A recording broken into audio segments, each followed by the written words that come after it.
A'udzubillahiminasyaitonirrajim. Bismillahirrahmanirrahim. Assalamualaikum warahmatullahi wabarakatuh. Biar kawan-kawan nggak lengah gitu ya. Nah, terutama buat yang sudah dapat hadiah, dapat pertolongan.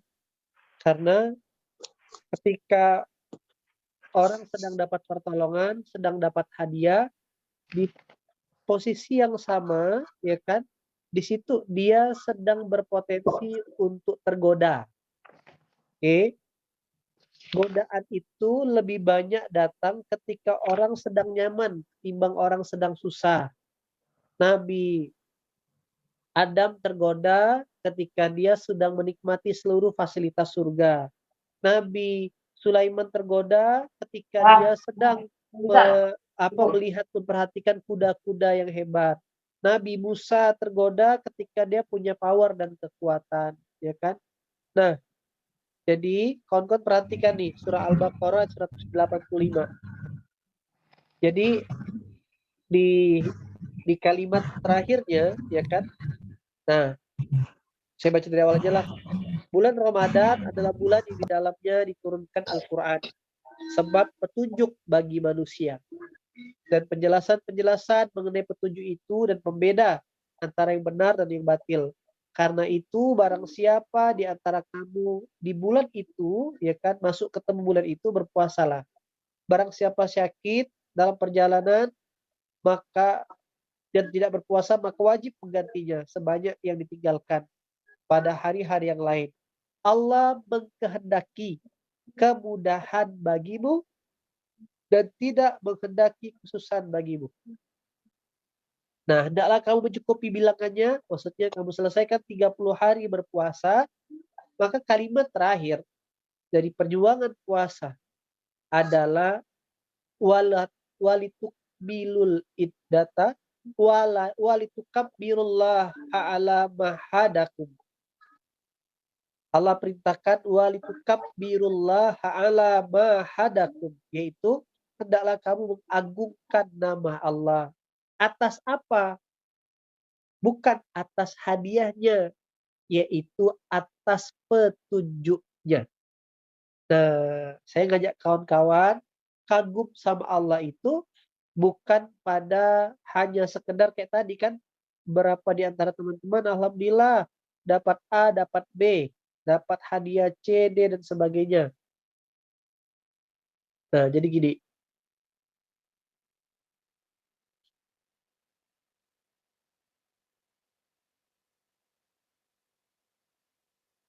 Nah, ini petunjuk Allah, jalan Shiratal Mustaqim tadi.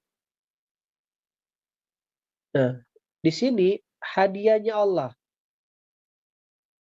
Hadiahnya. Ini kita.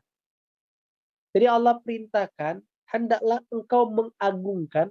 Banyak orang tadi kan, coba lihat, alhamdulillah Kiai bisa sekolah anak, alhamdulillah dapat bayaran, alhamdulillah bisa kumpul. Nah, orang kagum sama hadiah. Sehingga yang terjadi, dia kadang lupa mengulang pola. Padahal kalimatnya Allah sebutkan, hendaklah kamu mencukupi biaya mengagungkan Allah atas apa? Ala mahadakum, bukan ala mariztukum, bukan. Bukan terhadap rezeki yang aku kasihkan kepada kamu. Nah, tetapi coba lihat atas petunjuknya yang diberikan kepada kamu, ala mahadakum wala'allakum tashkurun. Berarti posisi petunjuk itu lebih mahal ketimbang posisi nilai wujud daripada rezeki itu sendiri. Karena contoh misalkan memang benar Bunda Nining pingin makan pecel lele. Lalu datang tuh pecel lelenya. Tetapi ketika Bunda Nining tidak tahu itu pecel datangnya dari mana, beli di mana, di warung apa, maka sulit untuk mengulang makan pecel lele yang enak lagi. Itu cara berpikirnya kawan-kawan. Tetapi ketika Bunda Nining tahu itu pecel lele yang di pasar malam, Pak, di sebelah kanannya Masjid A. Nah, pecel lelenya Cak Nabil misalkan. Nah, jadi kalau mau pecel lele enak di sana, maka besok, lusa, minggu depan, bulan depan, Bunda Nining bisa ngulang pecel lele Cak Nabil. Gitu cara berpikirnya. Ya, Bang? Nah, maka kenapa saya pancing dengan pertanyaan tadi? Karena sebagian dari kita, sebagian besar justru terkagum-kagum dengan hadiah. Salah enggak salah. Itu normatifnya manusia kebanyakan.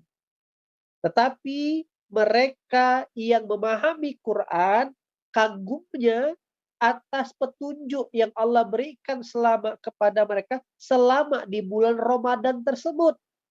Karena banyak orang yang Islam, tapi tidak semua orang berpuasa. Banyak orang berpuasa, tidak semua orang yang melaksanakan sholat. Nah, oke.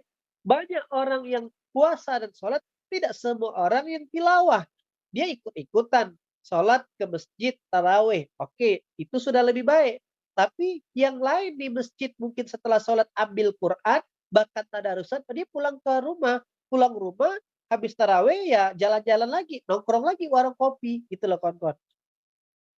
Nah, itulah yang mahal. Setiap orang dapat tangga petunjuknya masing-masing. Yang mahal adalah ketika dia tahu Ramadan ini, di mana ganjaran dari setiap ibadah, coba, inilah sebenarnya, jadi Ramadan, harusnya kita tuh, every month is Ramadan.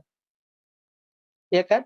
Coba kawan-kawan perhatikan, kenapa ada hujan hadiah kepada Bang Deden, ya kan, kepada Bunda Ratmi, kepada Bunda Liza, karena kita berproduktivitas pada tempat yang benar.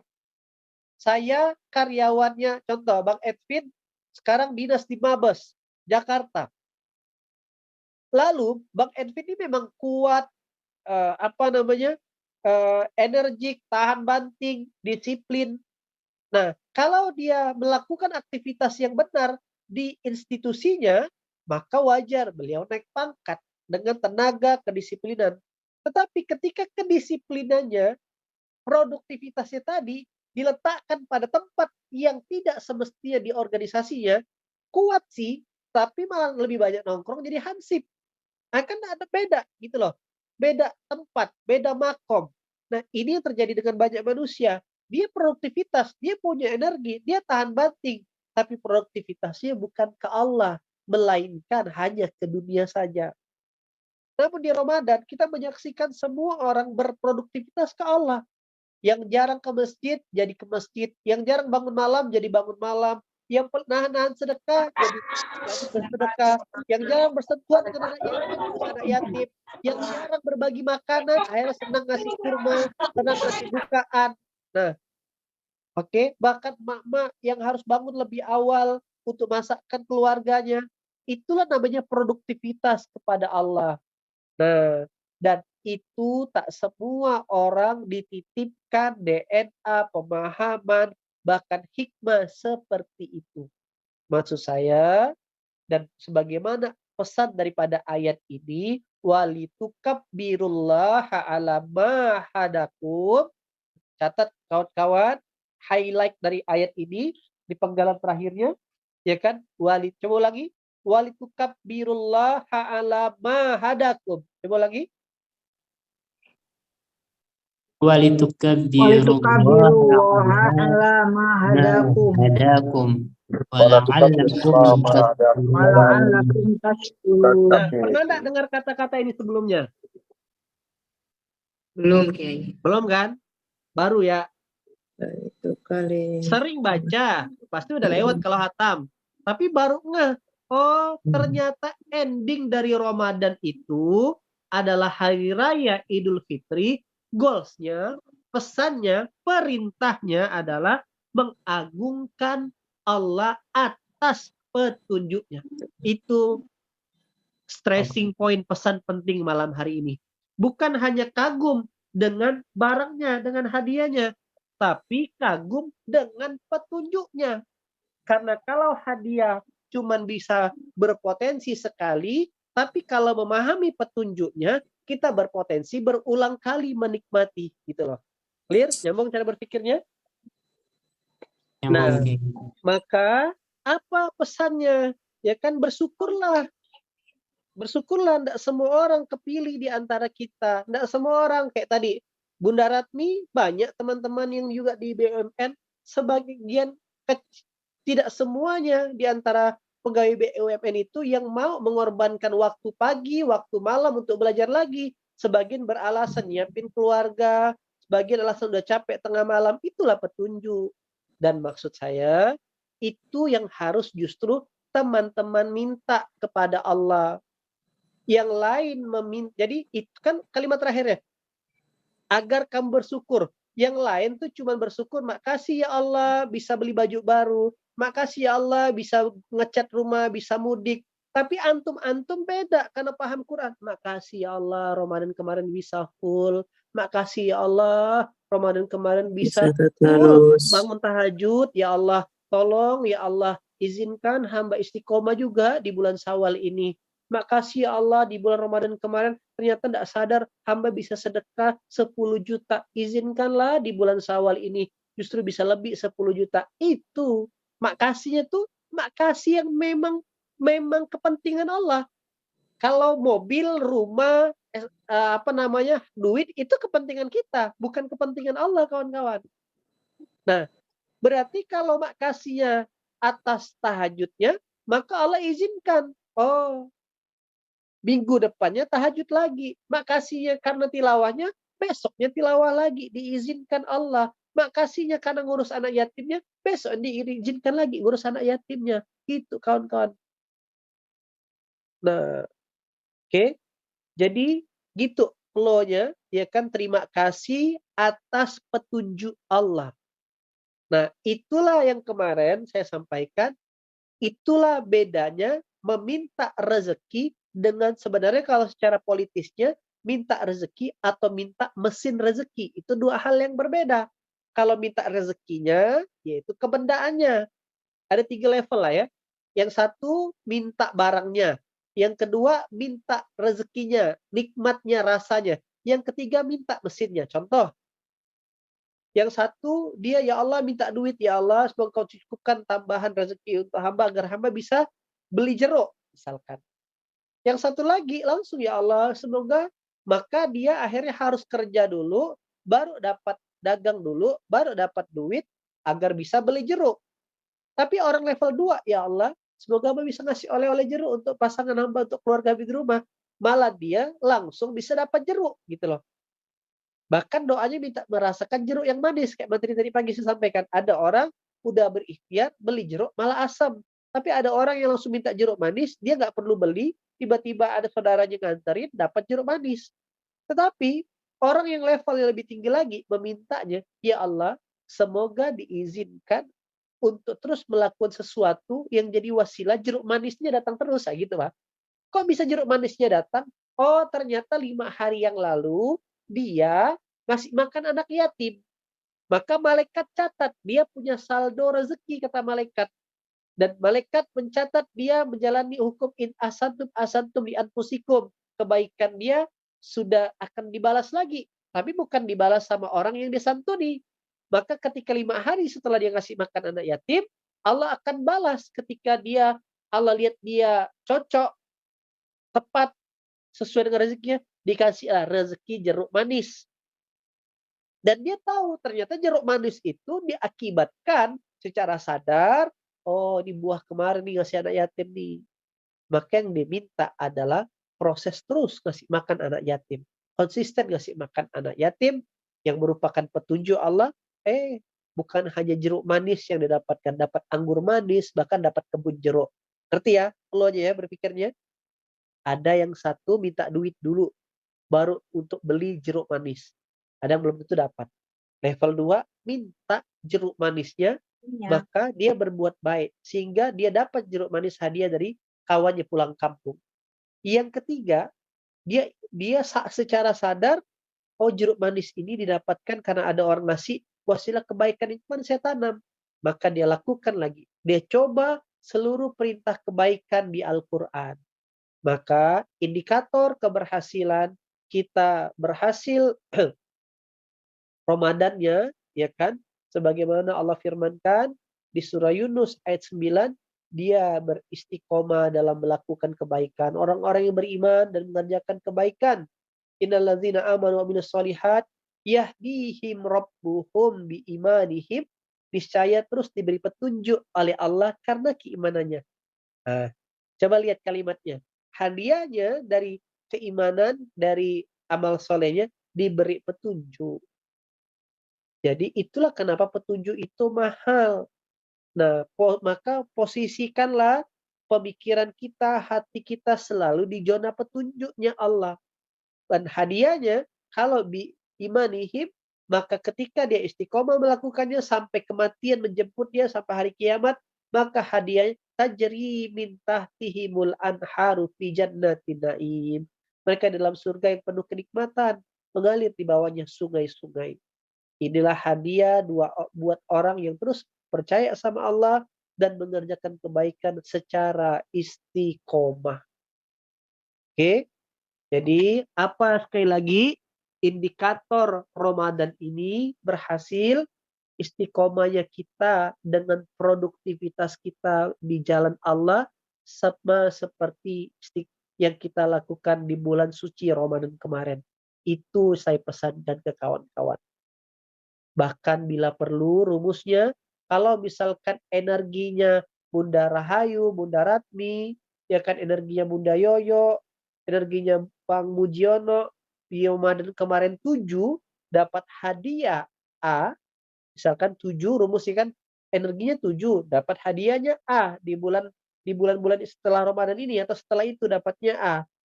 Nah, karena di bulan Syawal ini tidak lagi diskon, tidak lagi banyak malaikat yang berseliweran, maka harusnya yang dilakukan adalah agar tetap dapat rezeki A, maka energinya harus 2 kali daripada energi sebelumnya, yaitu 2 kali 7, 14 energinya. Nah gitu loh. Karena kan di bulan Ramadan berkali-kali lipat.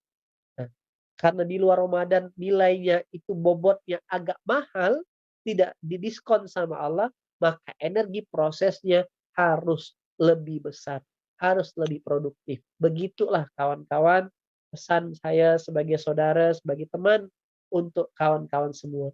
Sekali lagi, yang diagungkan, yang dibesarkan adalah petunjuk Allah. Terima kasih wahai Allah atas petunjukmu di bulan Ramadan kemarin. Kok aku semangat ya untuk ke masjid? Kok aku jadi semangat ya untuk menghafal Quran? Tolong jaga itu ya Allah. Tolong pertahankan itu ya Allah. Jangan lepaskan, jangan tinggalkan, jangan biarkan hilang perasaan tersebut. Gitu kawan-kawan. Lantas bagaimana salah satu ikhtiar mempertahankan perasaan tersebut? Jangan lepas dari gerombolan, dari komunitas, dari keberjamaah. Maka para ulama mengatakan ada keberkahan dalam keberjamaah.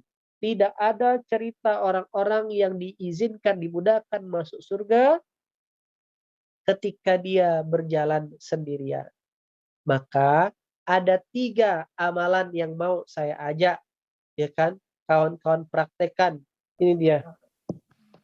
Tapi kalau saya udah kasih lagi, tolong praktekkan, siap? Karena kalau udah praktekkan kena kabur romokotan, amat sangat besar kebencian Allah. Udah tahu tapi tidak praktek. Ya praktek enggak? Insyaallah. Insyaallah. Ini amalan mahal, di mana masuk surga dengan jalur cepat, jalur orang belakang. Kayak saya dibantu Bang Wardi untuk upgrade kartu BSI, jalur orang belakang. Bayangkan orang Palembang telepon orang Pontianak. Tolong itu urus kiai saya, dia memang tak punya waktunya, memang begitu orangnya. Susah dijumpai dan nggak disiplin. Bang Wardi sampai Prioritas kiai. prioritas begitu loh. Walaupun isi saldonya tidak prioritas, tidak sebesar isi saldo Bang Wardi, ya kan? Kartunya sudah platinum di atas plus. Nah, jadi ternyata ada rahasia yang disampaikan Rasulullah, jalan mudah masuk surga. Kasih tahu nggak ya? Kasih tahu dong. Kalau jalan kaya aja harus bayar, jalan mudah masuk surga harus lebih bayar dong mahalnya. Mahalnya harus lebih bayar dong mahalnya. Ngomong aja salah, ya kan? Harus lebih mahal dong bayarnya. Bayarnya pakai doa. Wajib kasih tahu Kiai. Itu kalau itu udah ngancam tuh. Beda tuh wajib kasih tahu Kiai. Gimana nih Bang Edwin? Ya kan? Aduh. Oke. Ini dia. Kasih tahu enggak ya? Kasih tahu dong gitu. Ini dia. Rasulullah Rasulullah bersabda, wahai manusia. Oke, mulai nyatat, ya kan? Tebarkanlah salam, kata Rasulullah. Satu, tebarkanlah salam. Oke. Maka sering-seringlah bersilaturahmi, sering-seringlah menyapa seseorang. Kenapa pesannya tebarkan salam? Karena di balik salam ada 3 doa. Belum di-share Kiai, memang enggak di-share. Sengaja. Kalau mau tahu jawabannya, nanti malam saya live jam 2 malam. Mau datang enggak kira-kira? Insya Allah Kiai. Kalau di sini jam 3. Saya mau live di TikTok jam 2 malam di kuburan Cina. Gak punya TikTok Kiai. Enggak keren. Macam mana? Dan sekarang, dulu saya tuh antipati juga, kesel juga lihat orang di TikTok tuh loh, enggak ada jelas, joget enggak jelas. Tapi hari ini kawan-kawan, dunia udah bergeser memang. Jadi yang rame itu justru yang main-main, yang bercanda-bercanda. Nah, kalau anak-anak alay ini tidak kita kepung, nanti LGBT, judi online, prostitusi yang mewarnai mereka. Maka mau tak mau lah Kiai ini bikin akun TikTok. Gitulah. Berarti kita bikin akun di TikTok dong Kiai. Oke, semangat. Kita dakwah lebih ramai. Kalau macam Kak Tia semua ini jemaahnya jam 3 subuh tahan segi sini.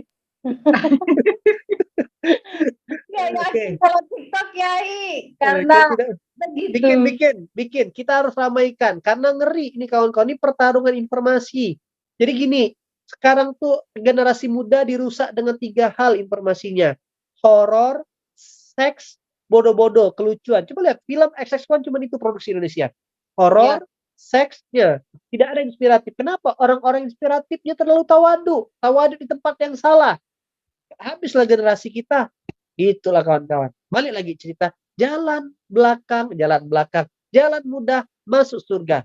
Maka nomor 1, tebarkanlah salam. Rasulullah bilang tebarkanlah salam. Kenapa? Kan di balik salam itulah ada 3 doa. Assalamualaikum. Semoga keselamatan untukmu. Warahmatullah, ya kan? Rahmat dan kasih sayang untukmu. Wabarakatuh dan keberkahan. Selamat menunjukkan ketenangan, rahmat menunjukkan kebahagiaan, keberkahan adalah kebahagiaan yang bertambah. Maka kata Allah, kata Rasulullah, tebarkan salam. Ini hadis qudsi. Hadis qudsi ini berarti adalah perkataan Allah yang tidak dimasukkan dalam Al-Quran.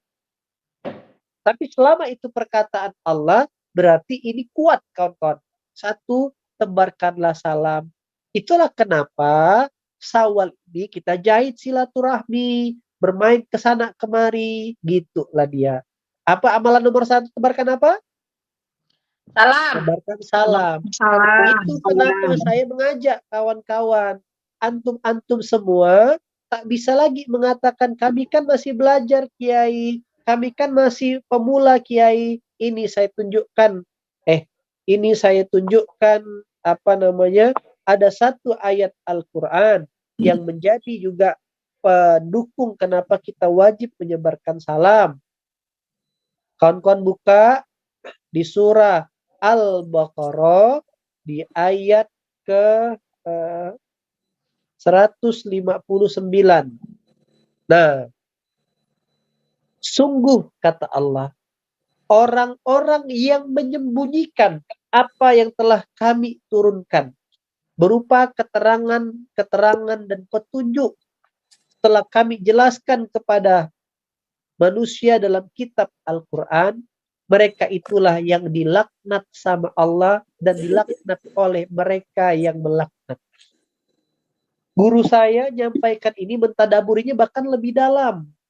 Maksudnya tuh gini, kalian kan udah tahu isi Quran, kalian kan udah tahu pentingnya mengaji, kalian kan sudah tahu tuh praktek-praktek Quran, kata Allah, ya kan? Kalian kan udah tahu tuh praktek-praktek Quran, kalau kata Allah sampaikan kepada kita, ya kan? Lalu kalau kalian tidak sampaikan, kalian sembunyikan apa yang kalian ketahui, cuman kalian saja yang ngerti, nah, kita kena laknat. Itulah. Ya, Bang? Jadi tak ada pilihan selain mensiarkan apa yang sudah kita ketahui. Nah, belum mampu punya kekuatan menyampaikan secara langsung, maka tugasnya kawan-kawan menjadi dai, menjadi penunjuk arah, menjadi orang yang mengajak. Ada komunitas mengaji nih, ayo ikutan ngaji. Itu rumusnya kawan-kawan. Ini akhirnya saya ngerenung. Kemarin Ramadan guru saya nelpon, teh buka surah sekian dan sekian. Ya kan guru saya di Jogja, dia bilang, ini loh, yang kadang kita tuh kepleset.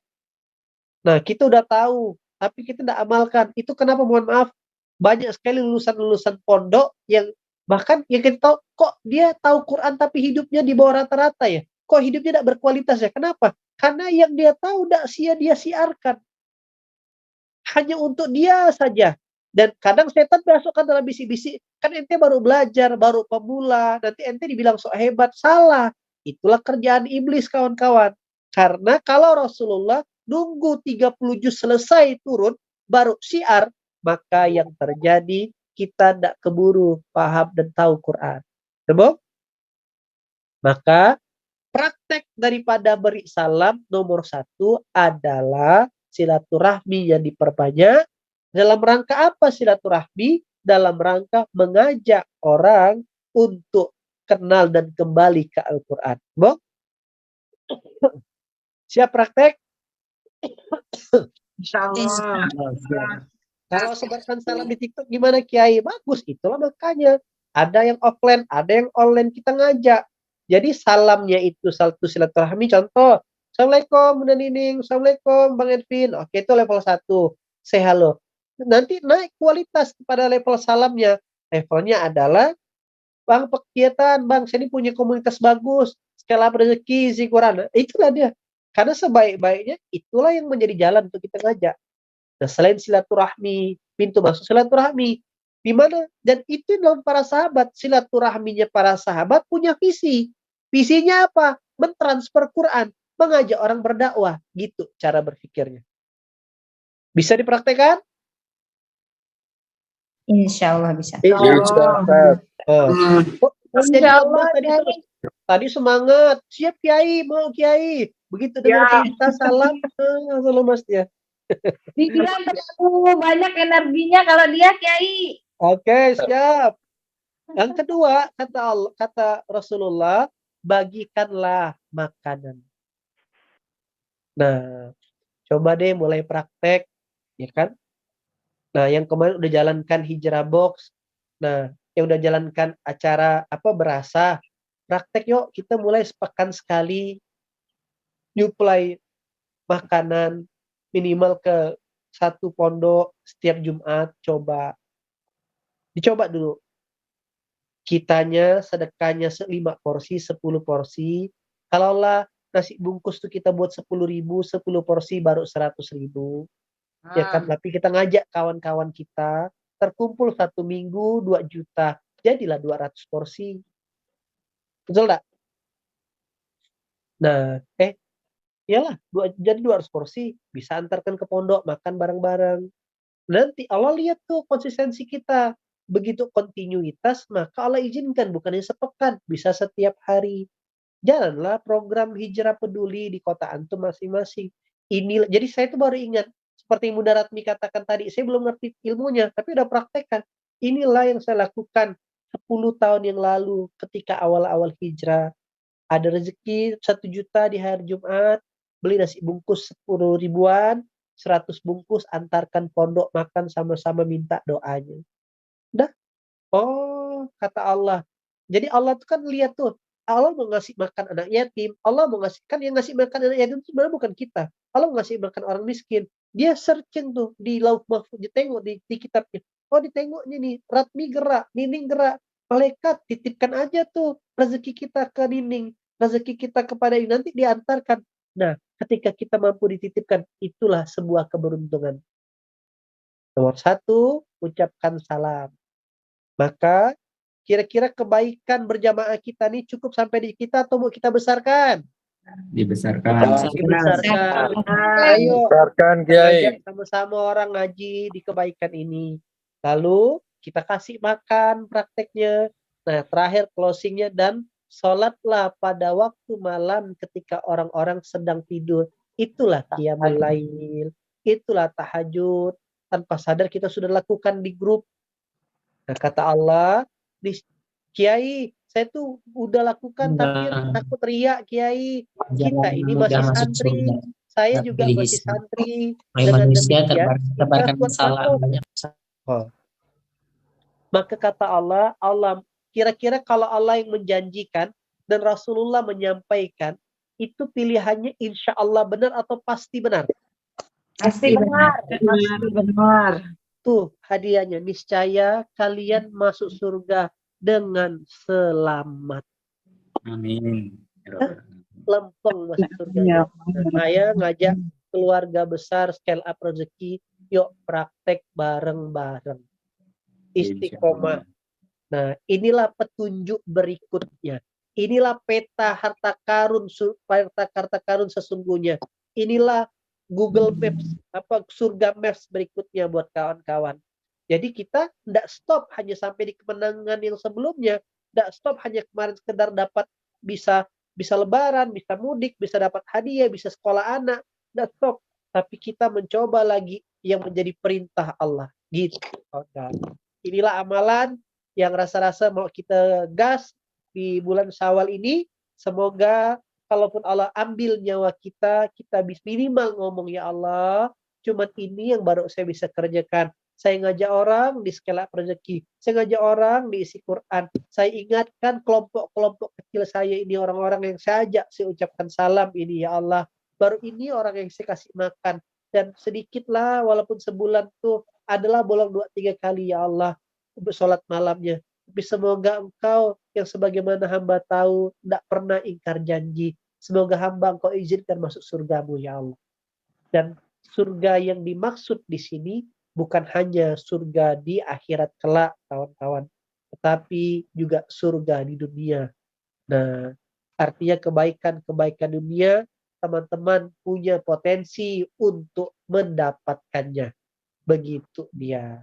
Oke, siapa yang baru tahu hadis ini? Saya, Kiai. Masya Allah. Yang lain udah tahu? Belum. Baru tahu. Kiai. Oke. Nomor 1 tadi apa amalannya? Tebar salam. Jangan-jangan setelah ini rebutan ucapkan salam di grup WhatsApp. Kerjaannya Assalamualaikum. Kerjaannya pada Assalamualaikum. Ya, Assalamualaikum. Oke, enggak apa-apa. Kita cek siapa yang ucapkan Assalamualaikum duluan di jam 3:30 gitu ya. Nah, kan prakteknya demikian. Gitu. Bang Edwin sampaikan ke tim-timnya, staf bawahannya, ya kan? TNI Mabes Scale Up Rezeki. Mabes berquran. Begitu dia saja, mantap. Iya kan? Nah, lalu setelah itu hari Jumat ajak kawan-kawan. Bukan dari tadi aja cuma nyumbang. Nah, Jumat tapi itu mengajak dia, yuk kita makan di pondok, yuk makan di restoran. Udah biasa. Kita makan di pondok sekali-sekali, makan sama santri. Oh, antum. Apalagi santri yang pondoknya tuh yang kemarin antum cerita yang berasa tidak pernah ke mall, itu makannya nikmat banget, kawan-kawan. Ya kan, selain nikmat makan sama santri, ya kan, timbul rasa syukur kita seperti itu. Dan yang terakhir dikunci dengan sholat malam. Begitu teman-teman yang dirahmati Allah. Kita tadi mengagungkan nama Allah atas petunjuknya, bukan hanya atas hadiahnya. Terima kasih banyak. Assalamualaikum warahmatullahi wabarakatuh.